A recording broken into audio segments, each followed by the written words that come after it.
tema kita adalah iman dulu sebelum Al-Quran. Ini adalah satu prioritas. Kalau kita segala sesuatu itu ada prioritasnya, ada yang didahulukan, ada yang diakhirkan, ada yang sangat penting, ada yang penting, ada yang kurang penting. Mana yang lebih penting? Tentu yang paling penting adalah iman. Iman. Jadi bagaimana iman itu tumbuh pada anak kita? Sebenarnya iman kepada Allah Ta'ala, para sekalian, iman kepada Allah Ta'ala itu sudah diinstal di dalam jiwa anak kita. Setiap manusia itu sudah ada fitrah. Fitrahnya adalah mengimani Allah. Fitrahnya mengakui Allah lah Tuhannya, satu-satunya yang berhak disembah. Allah lah pencipta langit dan bumi, pencipta manusia. Ini adalah dalam surat Al-Isra ayat 172. Wa id akhadha rabbuka min bani adama min durihim dzurriyyatahum wa ashhadahum ala anfusihim alastu bi rabbikum qalu bala syahidna an taqulu yaumal qiyamati inna kunna an hadza ghafilin. Dan ketika Allah Ta'ala wa id akhadha rabbuka, ketika Rabbmu mengambil min bani adam min duhurihim, dari anak Adam, keturunan mereka, keturunan anak Adam, mengambil perjanjian, mengambil perjanjian. Ketika perjanjian itu meminta kesaksian, Allah minta kesaksian. Kesaksiannya ditanya, Allah bertanya, alastu bi rabbikum, bukankah aku adalah Rabbmu? Bukankah aku yang menciptakanmu? Rabb itu mencipta, mengatur, memberi rizki, membimbing. Bukankah aku adalah Rabbmu, Tuhanmu? Semua anak Adam tanpa kecuali, anak orang Hindu, anak orang Buddha,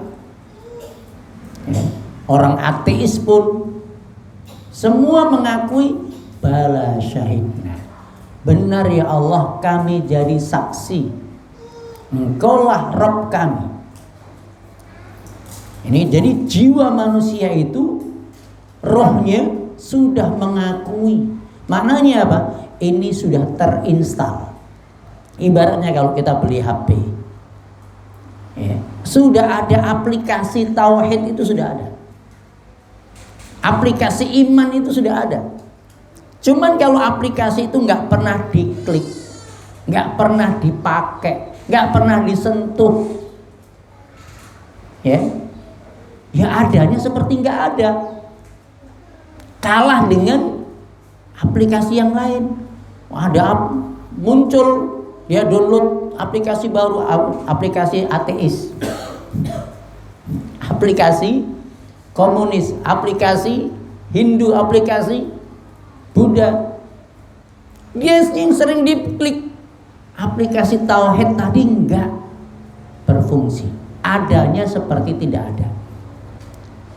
Maknanya ketika iman pada Allah itu nggak pernah dibicarakan, nggak pernah dikenalkan, maka fitrah itu nggak berkembang. Iman pada Allah itu nggak menguat kalau nggak pernah dikenalkan, nggak pernah dibicarakan.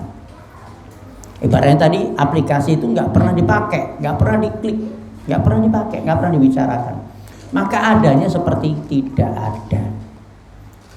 Makanya hari-hari, saya selalu sampaikan pada guru, bahasanya setiap hari itu harus ada muatan iman pada Allah Ta'ala, mengenalkan Allah pada anak. entah melalui makanan, ya, melalui buah-buahan, melalui sayuran, melalui hewan, melalui gunung. Dan Al-Quranul Karim itu syarat dengan itu. Al-Quran kadang bicara tentang gunung, bicara tentang onta. Afala yang duruna ilal ibili kaifa huriqat, ya, wa ila samai kaifa rufi'at, dan seterusnya. Ayat-ayat itu sebenarnya untuk mengingatkan kembali tentang iman. Jadi mengajarkan iman kepada Allah Ta'ala itu bukan menghafal rukun iman. Kalau menghafal rukun iman selesai, 5 menit selesai. Tapi tidak menghunjam dalam hati, ya. Rukun iman, 1, iman kepada Allah, 2, iman pada malaikat. Ini sampai selesai itu hanya sekedar di otak, hafalan kognitif. Sementara iman itu adalah ma waqara fil qalbi. Iman itu menghunjam di hati. Ya, prosesnya adalah yang tadi, mengenalkan kebesaran Allah. Anak itu tahu bagaimana Allah menciptakan ini, Masya Allah. Ternyata Allah itu hebat. Buatlah anak itu wow, gitu ya. Wow, maksudnya apa? Buatlah anak itu kagum sama Allah Ta'ala, kagum dengan ciptaannya, kagum dengan kemampuannya, kagum dengan kuasanya, kagum dengan kebaikannya, kagum dengan, Masya Allah, banyak sekali. Ini yang cara bagaimana membuat anak itu beriman kepada Allah Ta'ala. Nah, kenapa iman dulu sekalian? Dari iman inilah akan muncul, iman itu yang membuat seseorang itu tergerak untuk melakukan sebuah kebaikan. Semua kebaikan itu munculnya dari iman. Kalau ada iman kepada Allah Ta'ala, maka akan muncullah keinginan-keinginan untuk berbuat baik. Kebaikan-kebaikan yang ada pada manusia itu karena imannya, ya. Yang kedua, karena iman itulah yang membuat anak itu takut kepada Allah Ta'ala, takut berbuat dosa, takut berbuat maksiat. Kenapa iman? Iman yang menghalangi manusia itu jauh dari dosa. Lah, inti pendidikan kan itu. Bagaimana anak itu dia rajin, semangat berbuat baik, mentaati Allah, menjauhi dosa. Kan intinya itu. Dan itu ada pada iman. Kalau nggak ada iman, lemah, sangat lemah. Kita mau marahin tiap hari, dimarahin tiap hari, atau diiming-imingin dengan hadiah ini dan itu, diiming-imingin dengan uang. Itu hanya sementara, semu, ya. Tapi kalau iman sudah menghunjam, ya, di dalam dada, maka kita nggak perlu lagi banyak marah-marah, nggak perlu lagi banyak hadiah. Dia sudah bangkit.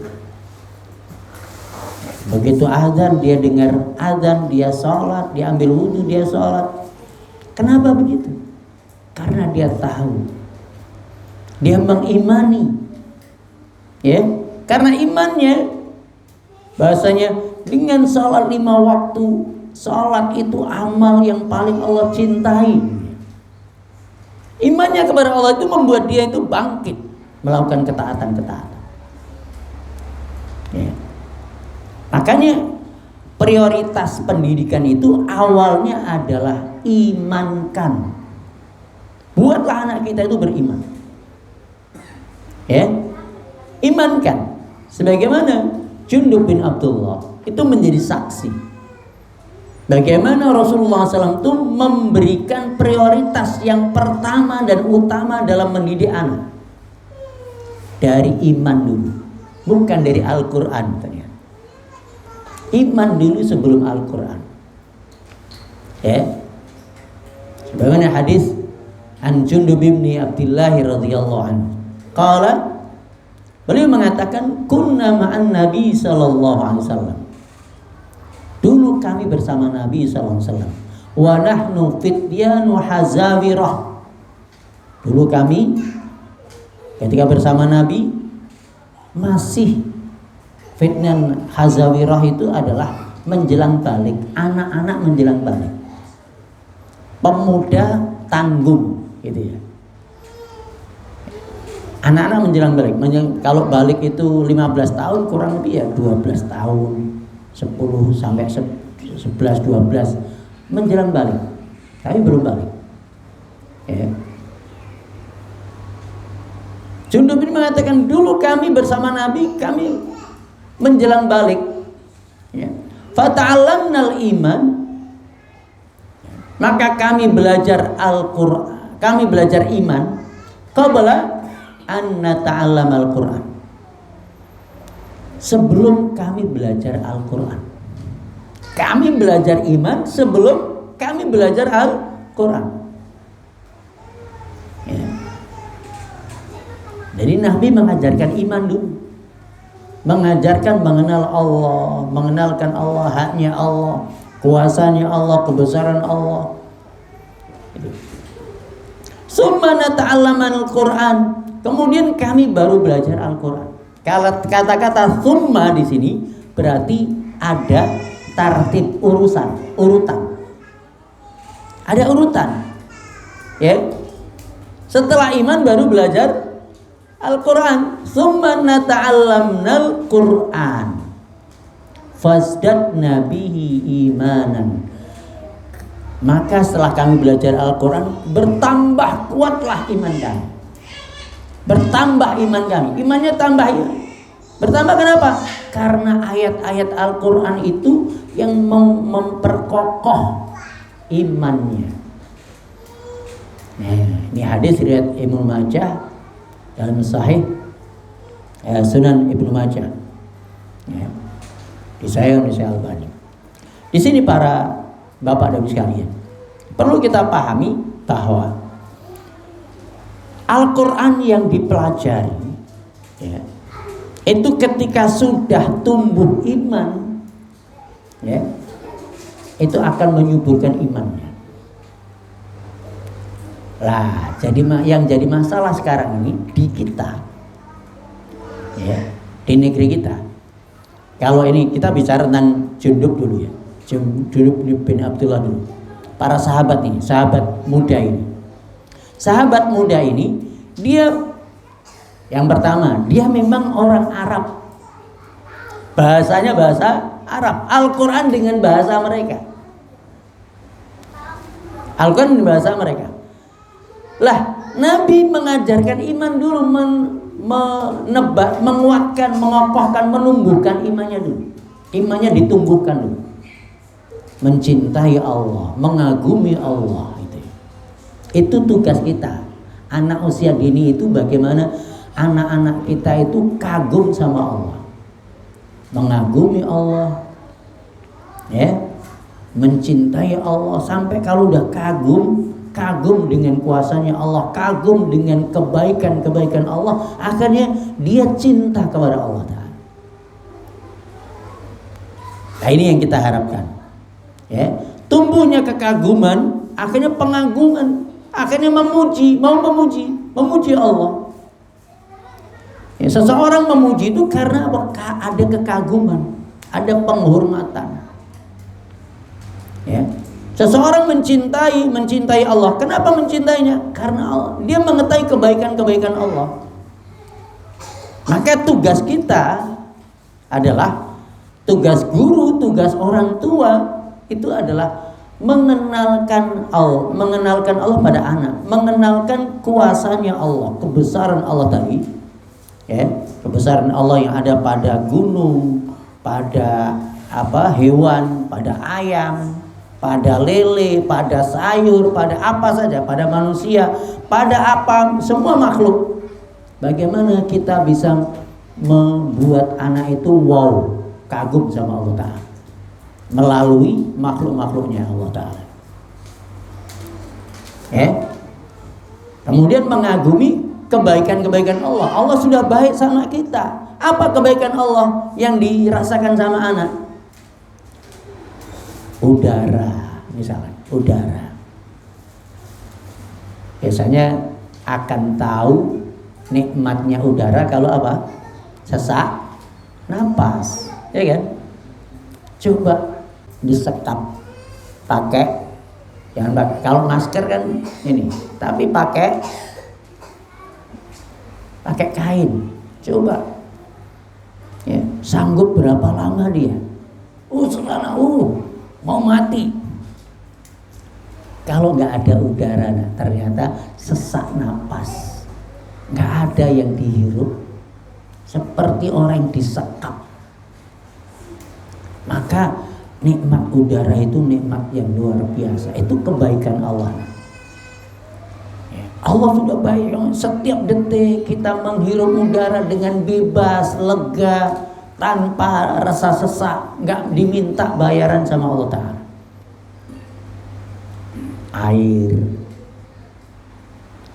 Air itu juga, jadi mengenal Allah, kebaikan Allah melalui pemberian Allah berupa udara, berupa air, ya, berupa sayangnya ibu. Sayangnya ibu itu adalah karunia Allah, kebaikan Allah. Coba, ada setiap anak ikan, kalau ditinggal induknya bisa hidup nggak? Bisa hidup. Anak hewan itu ditinggal induknya nggak ngerawat, ya, dia bisa berenang hidup dia. Anak buaya, anak ular, induknya nggak ngurus, dia cari makan sendiri. Anak ayam, induknya dipisah dari induknya, dia bisa makan, bisa hidup. Tapi anak manusia itu kalau induknya, emaknya nggak ngurus, hidup nggak? Mati dia. Anak manusia itu nggak bisa apa-apa. Wa khuliqal insanu dha'ifa. Manusia itu diciptakan dalam kondisi paling lemah. Di antara makhluk Allah yang paling lemah saat dia lahir adalah manusia. Kalau hewan-hewan yang lain bisa hidup, tapi manusia enggak. Lah, kebaikan Allah padamu, nak. Allah itu memberikan kamu ibu yang menyayangimu. Coba kalau ibu itu nggak dikasih rasa sayang sama anak. Ya, ini kebaikan Allah, nak. Ya. Allah memberikan rasa sayang kepada ibu agar menyayangi anak-anaknya, berlemah lembut pada anak. Ya. Disayangi, diciumi, digendong, dikelonin. Itu sayangnya ibu kepada anak. Itu adalah bentuk sayangnya Allah kepada hambanya. Nah, ini bagaimana anak itu merasakan kebaikan Allah pada dirinya. Itu tugas kita, ya. Tugas kita itulah mengenalkan kembali, mengingatkan kembali kebaikan-kebaikan Allah. Kita hadir di sini, kita hidup di sini, semuanya karena kebaikan Allah. Kalau kita selama ini nggak merasakan kehadiran Allah, nggak akan bisa mengenalkan Allah pada anak kita. Kita dulu berarti yang harus, ayah dan ibunya itu harus merasakan bahwa Allah itu sudah baik sama saya. Baik, dikasih mudah untuk menghirup udara, minum air, ya, kemudahan yang lain, diberikan anak, diberikan istri, diberikan suami, kemudahan semuanya. Bahkan mudah mentaati Allah, itu kemudahan dari Allah. Ya. Lah, ini ya yang harus. Jadi mengimankan pada anak itu, menumbuhkan iman pada anak itu hanya mengingatkan kembali. Karena dia sudah diinstal oleh Allah Ta'ala, sudah ada fitrah di sana, aplikasi, tauhid, mengakui Allah sebagai Tuhan. Tinggal diingatkan terus. Nah, Allah sudah baik sama kita. Bagaimana cara mensyukurinya, membalas kebaikan Allah? Ya, itu pertanyaan itu harus diulang terus. Bagaimana cara mensyukuri, membalas kebaikan Allah? Allah sudah baik sama kita nih. Setiap saat kita bisa menghirup udara. Tiap hari kita bisa minum air. Tiap hari kita sehat, dikasih kesehatan, bisa ke sekolah. Apa yang bisa kita lakukan untuk membalas kebaikan-kebaikan tadi? Membalas itu tidak lain adalah dengan mentaatinya, mentaati perintahnya. Sebagaimana anak anjing. Nah, ini cerita mungkin kayak sama anak-anak itu dengan cerita mudah. Ya. Ada anak anjing. Ya. Sama tuannya dikasih makan tiap hari, kasih minum susu. Dia beli anak anjing masih kecil. Ya, kasih makan, kasih minum sampai anjing jadi gede. Anjing ini jadi jahat atau patuh sama tuannya? Jadi patuh sama tuan. Ya. Disuruh jaga rumah, dia akan jaga rumah. Dia mau pergi bersama tuannya, enggak, kamu di rumah, jaga rumah. Dia akan jaga rumah.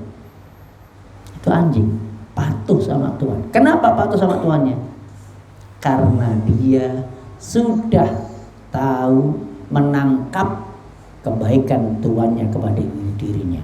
Aku harus balas budi sama tuanku. Itu instingnya, ya.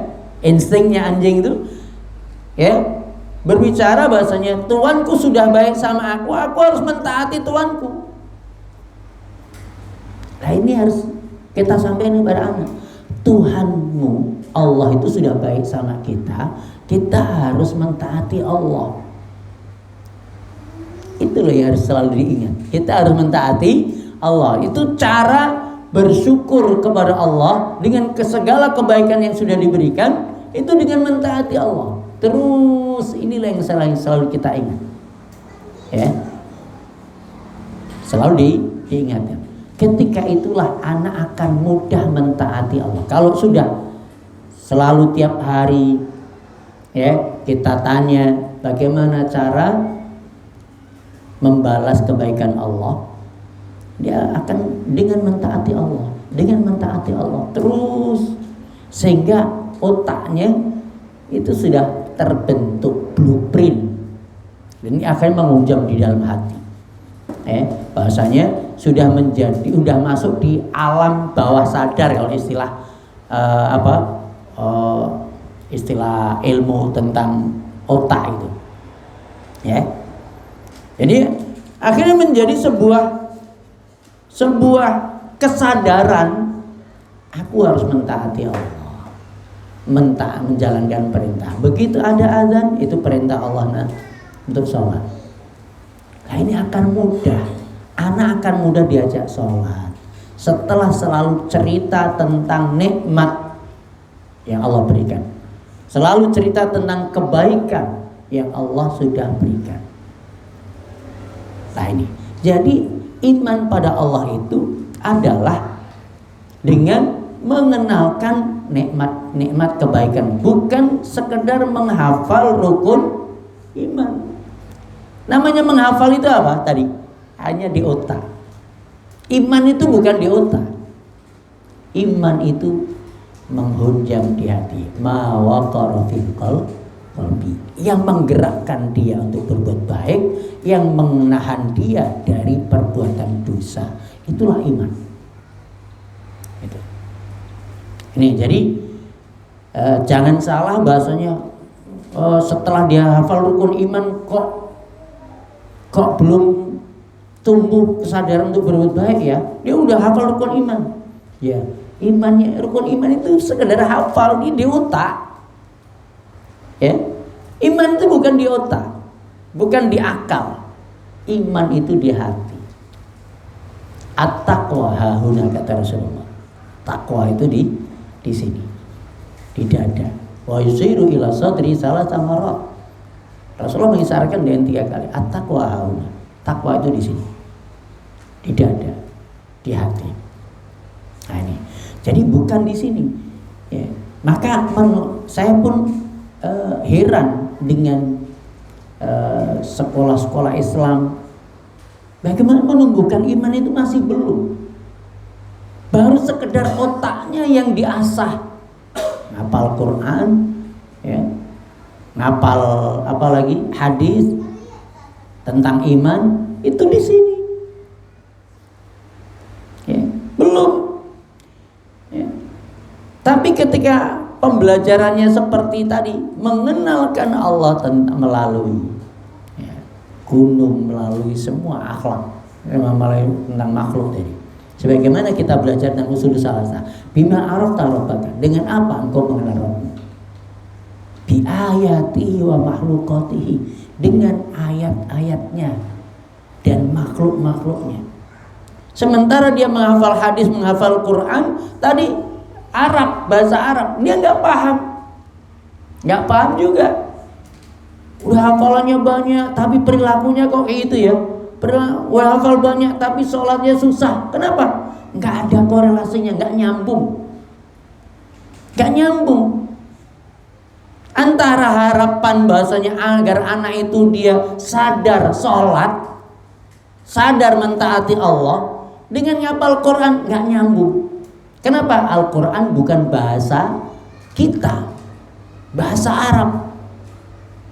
Anak kita ngapal Quran nggak paham, nggak tahu artinya, nggak tahu kandungannya, apa maknanya, nggak ngerti. Makanya akhlaknya nggak baik-baik. Kalau tadi sahabat Jundub, sahabat Nabi yang muda tadi, Jundub bin Abdullah, itu ngapal Quran, dia jadi Quran. Tambah iman. Kenapa tambah iman? Dia paham isi Al-Quran itu, paham karena bahasa Arab. Sementara anak kita, yakin anak SD, anak SMP kita itu belum paham bahasa Arab, gak paham isi Al-Quran, gak paham apa yang dihafal.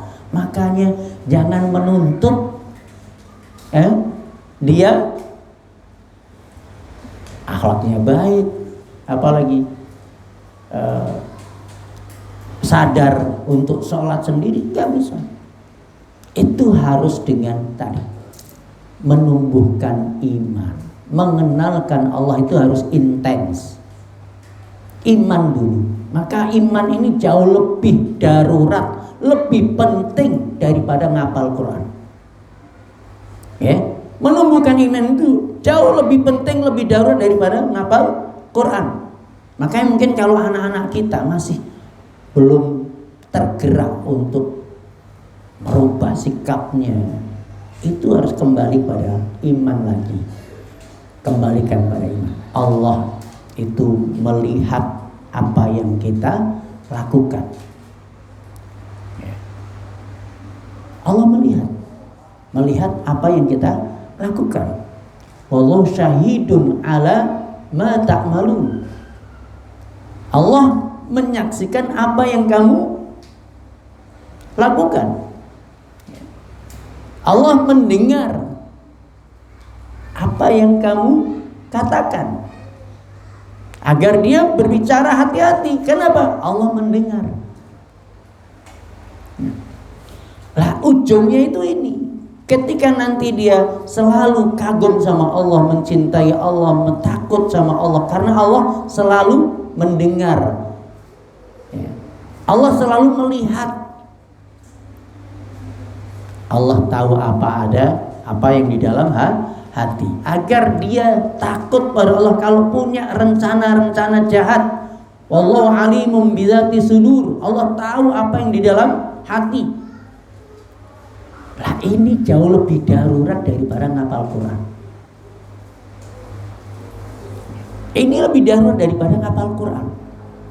Karena banyak dari kita itu lebih menekankan hafalan Qurannya, tapi yang ini malah terabaikan, malah nggak dibicarakan, jarang dibicarakan. Kita hanya selalu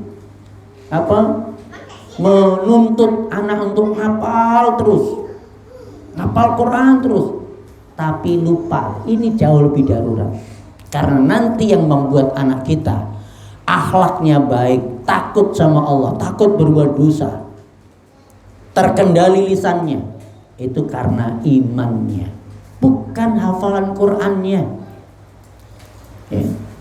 Ini harus kita pahami bersama para bapak dan ibu sekalian. Jadi kadang-kadang nanti ada sebagian orang tua yang membandingkan sama sekolah lain. Ini anakku di Sabah kok hafalannya nggak nambah-nambah, cuman juz 30 aja. Udah 2 tahun 3 tahun nggak nambah-nambah. Sementara anakku yang di SD yang lain hafalannya cepat, banyak. Kita orientasinya bukan di situ, lebih pada menumbuhkan iman dulu.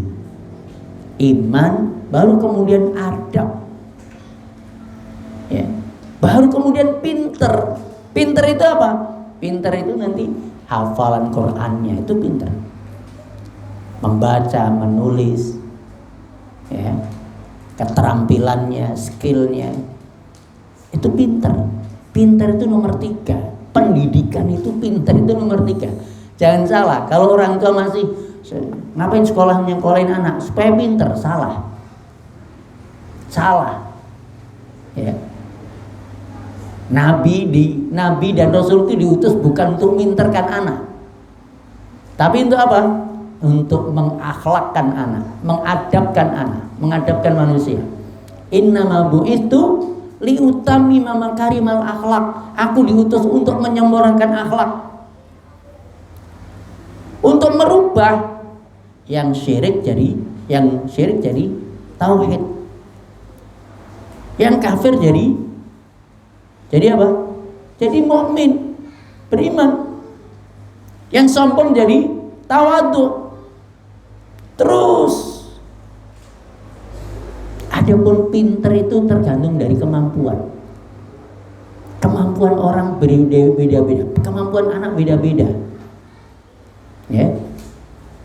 Jadi tujuan utama dalam pendidikan itu orientasinya ada iman dulu, akhlak adab, baru pinter.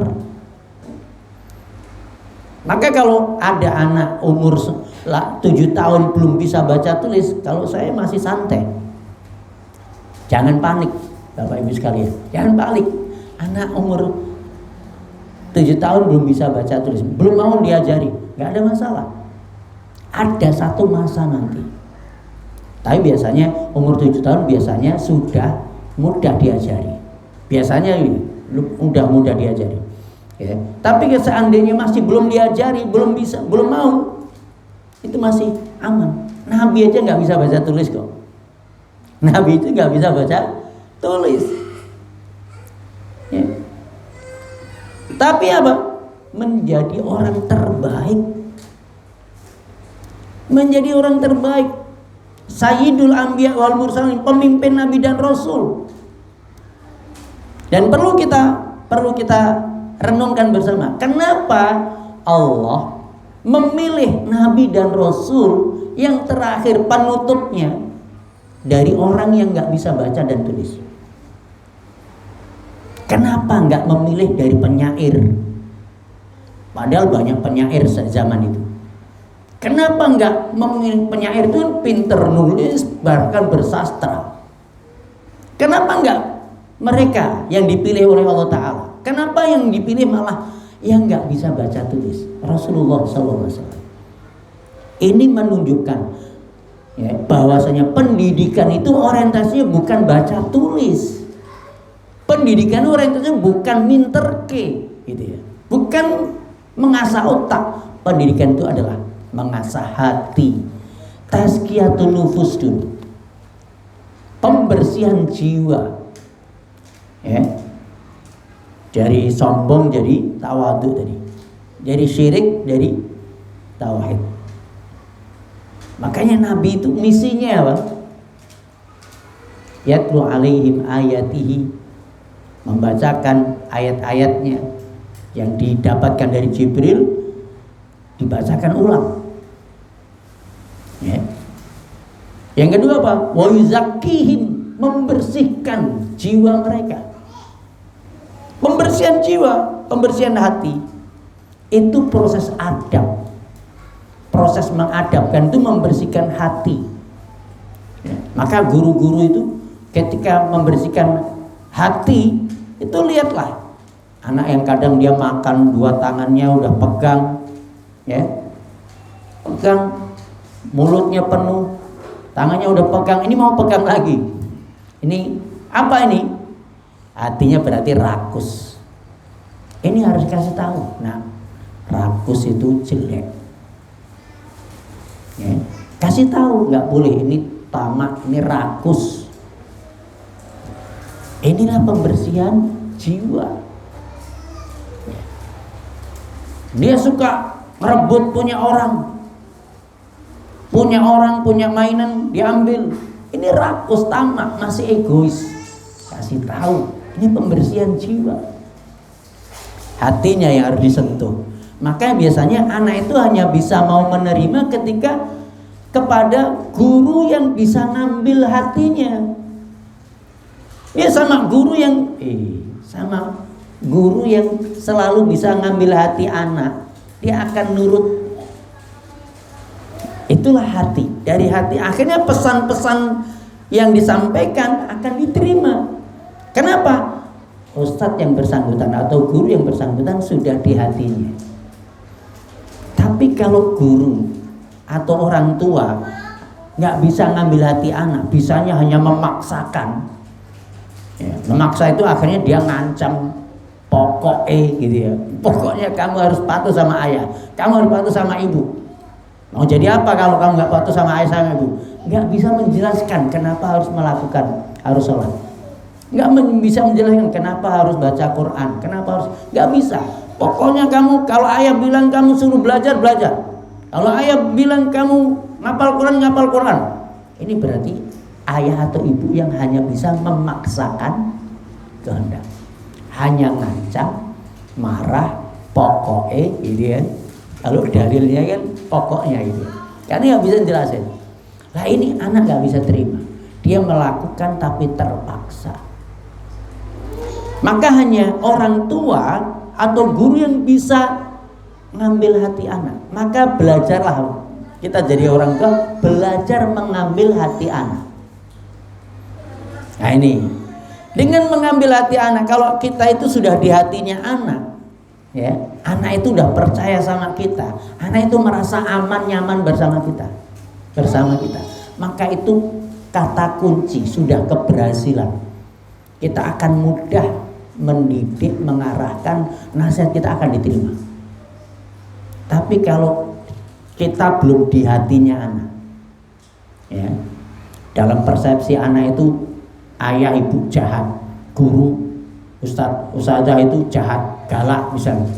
Jangan dikira itu nanti semua pelajaran ataupun nasihatnya diterima. Enggak. Maka enggak mudah jadi guru, enggak mudah jadi orang tua itu. Ambil hati anak, bukan ngambil hati anak yang kemudian semua kemauannya diikuti terus, enggak. Ya, enggak juga. Kalau ikuti terus berarti kita akan ngikut anak terus berarti. Ya. Nah, saya sholat, HP-nya dulu ya. HP. Ya, oke, saya sholat, tapi nanti kasih HP ya. Ya. Kalau nggak ada HP, nggak mau sholat ya. Suruh belajar, minta duit dulu. Kalau nggak ada duit, nggak mau belajar. Sehingga orang tua dikendalikan sama anak terus akhirnya. Itu salah juga. Makanya kita, ya, bisa bagaimana mengambil hati anak dan bagaimana anak tetap ngikut apa yang kita mau. Itu adalah seni dalam mendidik anak. Nah, bagaimana mengambil hatinya anak tadi? Ikutlah senang saat anak senang. Ikutlah sedih saat anak sedih. Itu salah satunya. Ya. Anak senang, maka ikutlah senang. Anak sedih, ikutlah sedih. Itu namanya orang yang empati. Anak sedang main HP ini, sedang asik, atau lagi nonton Upin Ipin, asik banget, melotot. Tiba-tiba dengar azan. Apa yang dilakukan oleh orang tua? Kalau langsung merampas, tengok, udah berhenti, udah azan, sholat. Kebanyakan kan gitu. Nonton Upin Ipin terus, nonton HP terus, nonton terus sepanjang hari. Ini udah waktunya sholat. Saya yakin anaknya nggak bergerak. Dan itu kebanyakan. Tapi orang tua yang tahu pakai, ambil hatinya anak. Anak sedang larut, hatinya sedang senang menikmati tontonan, dekatlah. Ya asik kali nak. Ya, lagi nonton apa nih? Keren kali tontonannya, asik ya. Kita senang. Anak pun akhirnya ikut. Iya Mi, asik nih Mi. Tapi nak udah waktunya sholat loh, dengar azan. Ya, udah ya, berhenti dulu, nanti dilanjutkan. Sholat dulu. Mau nggak anak? Dengan senang hati dia akan ikut. Itu ngambil hati anak. Senenglah saat anak sedang seneng, karena sedang seneng nonton. Kita ikut seneng juga. Jangan langsung dirampas HP-nya atau dibentak-bentak, dipaksa. Enggak, ini bukan cara. Bukan cara. Akhirnya semua dia akan punya persepsi ayah ibu jahat. Enggak suka kalau saya seneng. Saya seneng, saya bahagia, dia enggak suka. Itu persepsinya begitu. Ya. Tapi kalau selalu kita bisa melihat situasi anak sedang senang, jiwanya anak lagi senang, ya kita ikut senang juga. Anak sedang sedih, murung, kita harus deketi. Ya, ada apa nak? Kok kayak sedih kali? Umi jadi sedih juga. Kenapa sih nak? Boleh cerita sama Umi. Kata-kata Umi jadi ikut sedih, itu menjadi kata kuncinya. Karena dia sedih, murung, dia akan mau cerita. Ya, mau cerita. Baru kemudian kita akan memberikan saran, nasihat. Itu caranya, salah satunya. Ya, lihatlah situasi dan kondisinya anak. Nah, baru setelah itu, kalau kita sudah di hatinya anak, ayah ibu, ustadz ustadzahku orang yang baik sama aku. Ya, orang yang baik sama aku. Aku senang, aku nyaman, aku aman bersamanya. Dia orang yang baik, dia orang yang nyaman, yang enak. Maka dia apa yang kita sampaikan akan diterima. Akan diterima. Nanti kita sedang nyuruh sholat, kita mencerita tentang Allah, dia akan terima. Ya, itu kita bagaimana kita di hatinya anak dulu. Ya, di hatinya anak. Ini salah satunya yang harus jadi kata kuncinya. Jadi jadilah orang tua yang merasa anak itu merasa aman, nyaman. Aman, nyaman. Ya, orang tua itu saat saya senang, orang tuaku senang juga. Saat saya sedih, orang tuaku ikut sedih. Itu. Dan ini salah satu kunci ya, kunci untuk tadi mudahnya kita berkomunikasi. Kadang-kadang anak kita hanya diam 1000 bahasa, kita bingung. Diajak ngomong dia diam aja. Ya. Itu karena apa? Karena kita itu nggak usah dipaksa. Kita harus membukanya. Dia sukanya apa? Dia suka es krim. Ya. Aja. Nah, kita cari es krim yuk. Dia sukanya apa? Main apa? Kita main yuk. Ya. Jangan dipaksa untuk bicara. Jangan dipaksa untuk apa? Belajar, jangan dipaksa untuk melakukan ini dan itu. Kalau memang dia hatinya masih belum kita ambillah dulu hatinya, baru kita suruh dia melakukan sesuatu.